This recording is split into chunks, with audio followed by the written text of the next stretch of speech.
أعوذ بالله من الشيطان الرجيم بسم الله الرحمن الرحيم وإذا لقوا الذين آمنوا قالوا آمنا وإذا خلا بعضهم إلى بعض قالوا أتحدثونهم بما فتح الله عليكم ليحاجوكم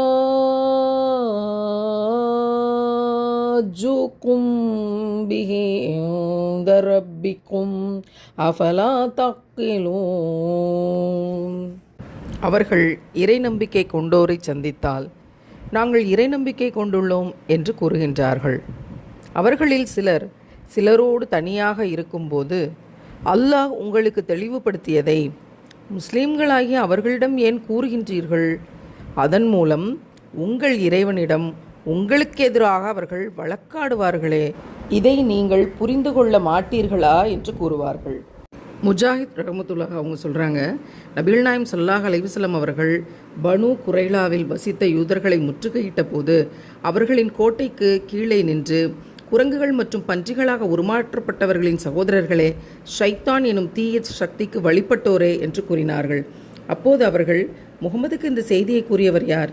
இந்த தகவல் அவருக்கு உங்களிடமிருந்து தான் கிடைத்திருக்க முடியும். அல்லாஹ் உங்களுக்கு தெளிவுபடுத்தியதை முஸ்லீம்களாகிய அவர்களிடம் ஏன் கூறுகிறீர்கள்? அதாவது அவர்களின் வெற்றிக்கு சாதகமான அல்லாஹ் எதை முடிவை எடுத்திருக்கிறானோ அதை அவர்களிடம் நீங்கள் ஏன் கூறுகிறீர்கள்?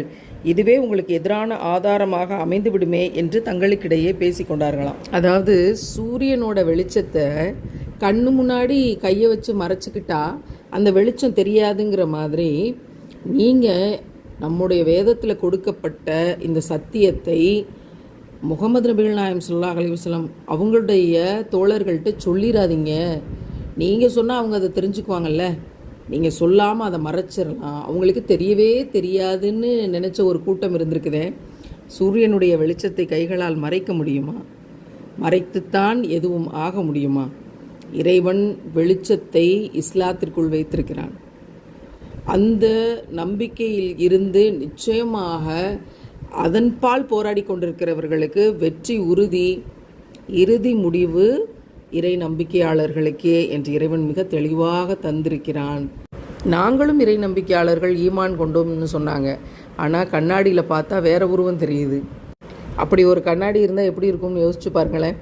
நம்முடைய உருவம் நாம் யார் என்பதை கண்ணாடி காமிச்சிருச்சுன்னா இறைவன் பாதுகாக்கணும். தூய்மையான ஈமானை தந்தருள்வானாக.